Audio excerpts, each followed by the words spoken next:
Hello! Welcome back to my YouTube channel. ಹೇಗಿದ್ದೀರಾ ಎಲ್ಲರೂ? ಚೆನ್ನಾಗಿದ್ದೀರಾ ಅನ್ಕೊಂಡಿದ್ದೀನಿ. ನಾನಿವತ್ತು ಹೊಸದೊಂದು ಬಿಗ್ ಬಾಸ್ ಅಪ್ಡೇಟ್ ಒಂದಿಗೆ ಬಂದಿದ್ದೀನಿ. ನೀವು ಕಳೆದ ಒಂದು ವಾರದಿಂದ ನೋಡಿರ್ಬೋದು ಕ್ಯಾಪ್ಟನ್ಸಿ ಟಾಸ್ಕ್ ಅಥವಾ ಬಿಗ್ ಬಾಸ್ ಮನೆಯಲ್ಲಿ 2 ತಂಡಗಳನ್ನ ಮಾಡಲಾಗಿತ್ತು.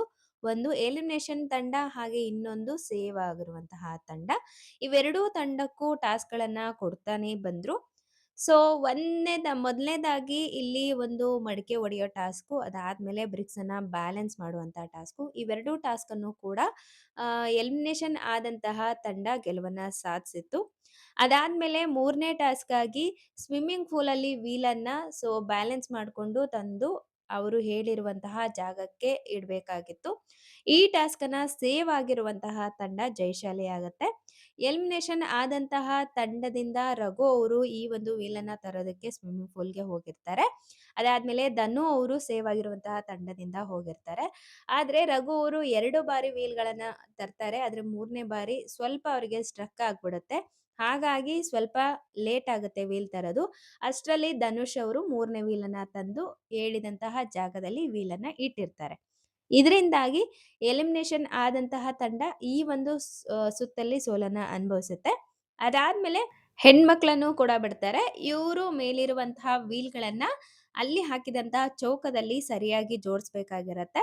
ಎಲಿಮಿನೇಷನ್ ತಂಡದಿಂದ ಜಾನ್ವಿ ಅಶ್ವಿನಿ ಅವರು ಬರ್ತಾರೆ. ಹಾಗೆ ಸೇವ್ ಆಗಿರುವಂತಹ ತಂಡದಿಂದ ಸ್ಪಂದನ ಮತ್ತೆ ಕಾವ್ಯ ಅವರು ಬರ್ತಾರೆ. ಸ್ಪಂದನ, ಕಾವ್ಯ ಈ ಒಂದು ಗೇಮನ್ನ ಅರ್ಥ ಮಾಡ್ಕೊಂಡಿರೋದ್ರಿಂದ ವೀಲ್‌ಗಳನ್ನ ಜೋಡಿಸೋದ್ರಲ್ಲಿ ಸಫಲ ಆಗ್ತಾರೆ. ಜಾನ್ವಿ ಮತ್ತೆ ಅಶ್ವಿನಿ ಅವರು ಸ್ವಲ್ಪ ಕನ್‌ಫ್ಯೂಸ್ಡ್ ಆಗಿ ಈ ಒಂದು ಗೇಮಲ್ಲಿ, ಈ ಒಂದು ಟಾಸ್ಕಲ್ಲಿ ಸೋಲನ್ನ ಅನುಭವಿಸ್ತಾರೆ. ಎಲಿಮಿನೇಷನ್ ಆದಂತಹ ತಂಡ ಹಾಗೆ ಸೇವ್ ಆದಂತಹ ತಂಡ ಇವೆರಡರಲ್ಲಿ ಸೇವ್ ಆದಂತಹ ತಂಡ 3ನೇ ಒಂದು ಟಾಸ್ಕ್ ಅನ್ನ ಗೆಲ್ಲುತ್ತೆ. ಇದಾದ ನಂತರ ಸೇವ್ ಆಗಿರೋ ತಂಡದಿಂದ ಒಬ್ಬರನ್ನ ಎಲಿಮಿನೇಷನ್ ಮಾಡಬೇಕು ಅನ್ನೋ ಒಂದು ಆಯ್ಕೆಯನ್ನ ಬಿಗ್ ಬಾಸ್ ಕೊಡ್ತಾರೆ. ಅದಾದ್ಮೇಲೆ ಇವರೆಲ್ಲರೂ ಡಿಸ್ಕಸ್ ಮಾಡ್ತಾರೆ. ಸುದಿ ಅವರನ್ನ ನಾವು ಎಲಿಮಿನೇಷನ್ ತಂಡಕ್ಕೆ ಕಳಿಸ್ತೀವಿ. ಯಾಕೆಂದ್ರೆ ಮೊದಲೇನೆ ಅವರು ಎಲಿಮಿನೇಷನ್ ಅಲ್ಲಿ ಇದ್ರು. ಅದಾದ್ಮೇಲೆ ಅವರನ್ನ ರಿಕ್ವೆಸ್ಟ್ ಮಾಡ್ಕೊಂಡು ಅಂದ್ರೆ ಎಲಿಮಿನೇಷನ್ ತಂಡಕ್ಕೆ ರಿಕ್ವೆಸ್ಟ್ ಮಾಡ್ಕೊಂಡು ಸುದಿ ಅವರು ಸೇವ್ ಆಗಿರುವಂತಹ ತಂಡಕ್ಕೆ ಬಂದಿದ್ರು. ಇದಾದ್ಮೇಲೆ ಸೇವ್ ಆಗಿರೋ ತಂಡ ಹೇಳುತ್ತೆ, ಇದ್ಯಾವುದೇ ಗೇಮ್ ಆಡಿಲ್ಲ, ಟಾಸ್ಕ್ ಕೂಡ ಆಡಿಲ್ಲ, ಏನು ಎಫರ್ಟ್ ಇಲ್ಲ ಸುದಿ ಅವ್ರದ್ದು ನಮ್ಮ ಟೀಮ್‌ಗೆ ಬಂದ್ಮೇಲೆ. ಹಾಗಾಗಿ ನಾವು ಅವರನ್ನ ಎಲಿಮಿನೇಷನ್ ತಂಡಕ್ಕೆ ಕಳ್ಸೋಣ, ಎಲಿಮಿನೇಟ್ ಮಾಡೋಣ ಅಂತ ಹೇಳ್ತಾರೆ. ಇಲ್ಲಿ ಎಲ್ಲರ ಒಮ್ಮತ ಇರುತ್ತೆ. ಆದ್ರೆ ಸುದಿ ಅವರು ಒಪ್ಪೋದಿಲ್ಲ. ಹಾಗಾಗಿ ಇವರು ಕೂಡ ಡಿಸಿಷನ್ ತಗೊಳೋದ್ರಲ್ಲಿ ಫೇಲ್ ಆಗ್ತಾರೆ. ಇದಾದ ನಂತರ ಕ್ಯಾಪ್ಟನ್ ಆದಂತಹ ಮಾಳು ಅವರು ಡಿಸಿಷನ್ನ ತಗೋಬೇಕು ಅಂತ ಹೇಳಿ ನಮ್ಮ ಬಿಗ್ ಬಾಸ್ ಹೇಳ್ತಾರೆ. ಅಂದ್ರೆ ಸೇವ್ ಆದಂತಹ ತಂಡದಿಂದ ಒಬ್ರನ್ನ ನಾಮಿನೇಟ್ ಮಾಡಬೇಕು. ನಾಮಿನೇಟ್ ಆದಂತಹ ತಂಡದಿಂದ ಒಬ್ರನ್ನ ನಾಮಿನೇಟ್ ಮಾಡಬೇಕು ಅಂತ ಹೇಳಿ ನಮ್ಮ ಮಾಳು ಅವ್ರಿಗೆ ಬಿಗ್ ಬಾಸ್ ಹೇಳಿದಾಗ ಅವರು ಸುದಿ ಅವರನ್ನ ನಾಮಿನೇಟ್ ತಂಡಕ್ಕೆ ಕಳ್ಸೋದಕ್ಕೆ ನಾಮಿನೇಟ್ ಮಾಡ್ತಾರೆ. ಅದಷ್ಟೇ ಅಲ್ಲದೆ ಇನ್ನೊಬ್ರಾಗಿ ರಘು ಅವರನ್ನ ನಾಮಿನೇಷನ್ ಅಂದ್ರೆ ಡೈರೆಕ್ಟ್ ನಾಮಿನೇಟ್ ಮಾಡ್ತಾರೆ ಮಾಳು ಅವರು. ಇದಾದ ಮೇಲೆ ಬಿಗ್ ಬಾಸ್ ಒಂದು ಹೊಸ ಟ್ವಿಸ್ಟ್ ಅನ್ನೇ ಕೊಡುತ್ತೆ. ಅದು ಏನು ಅಂದ್ರೆ ಸೇವ್ ಆದಂತಹ ತಂಡ ಕ್ಯಾಪ್ಟನ್ಸಿ ಓಟದಲ್ಲಿ ಇರಬೇಕಾಗಿತ್ತು. ಆದ್ರೆ ಬಿಗ್ ಬಾಸ್ ನಾಮಿನೇಷನ್ ಅಲ್ಲಿ ಇರುವಂತಹ ತಂಡದಿಂದ ಕ್ಯಾಪ್ಟನ್ಸಿ ಓಟದ ಒಂದು ಟಾಸ್ಕ್ ಅನ್ನ ಕೊಡ್ತಾರೆ. ಇದು ನಾಮಿನೇಷನ್ ಆದಂತಹ ತಂಡಕ್ಕೆ ತುಂಬಾನೇ ಖುಷಿ ಆಗುತ್ತೆ. ಇದಾದ್ಮೇಲೆ ನಾಮಿನೇಷನ್ ತಂಡದಿಂದ ಇರುವಂತಹ ಎಲ್ಲ ಅಭ್ಯರ್ಥಿಗಳನ್ನ ಹೆಣ್ಣು ಮಕ್ಕಳ ಒಂದು ಗುಂಪು ಹಾಗೆ ಗಂಡು ಮಕ್ಕಳದ ಒಂದು ಗುಂಪು ಮಾಡಿ ಟಾಸ್ಕ್ ಅನ್ನ ಕೊಡ್ತಾರೆ.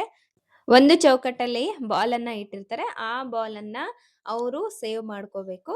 ಇದರಲ್ಲಿ ಹೆಣ್ಮಕ್ಳ ತಂಡದಿಂದ ಜಾನ್ವಿ ಅವರು ಗೆಲುವನ್ನ ಸಾಧಿಸ್ತಾರೆ. ಗಂಡ್ಮಕ್ಳ ತಂಡದಿಂದ ರಘು ಅವರು ಗೆಲುವನ್ನ ಸಾಧಿಸ್ತಾರೆ. ಇವರಿಬ್ರು ಕ್ಯಾಪ್ಟನ್ಸಿ ಓಟದಲ್ಲಿ ಇರ್ತಾರೆ. ಇದಾದ್ಮೇಲೆ ಜಾನ್ವಿ ಅವರಿಗೂ ಹಾಗೂ ರಘು ಅವ್ರಿಗೂ ಬಿಗ್ ಬಾಸ್ ಮತ್ತೊಂದು ಟಾಸ್ಕ್ ಅನ್ನ ಕೊಡ್ತಾರೆ. ಈ ಟಾಸ್ಕ್‌ನಲ್ಲಿ ಇಬ್ರು ಕೂಡ ತುಂಬಾ ಚೆನ್ನಾಗಿ ಆಡ್ತಾರೆ.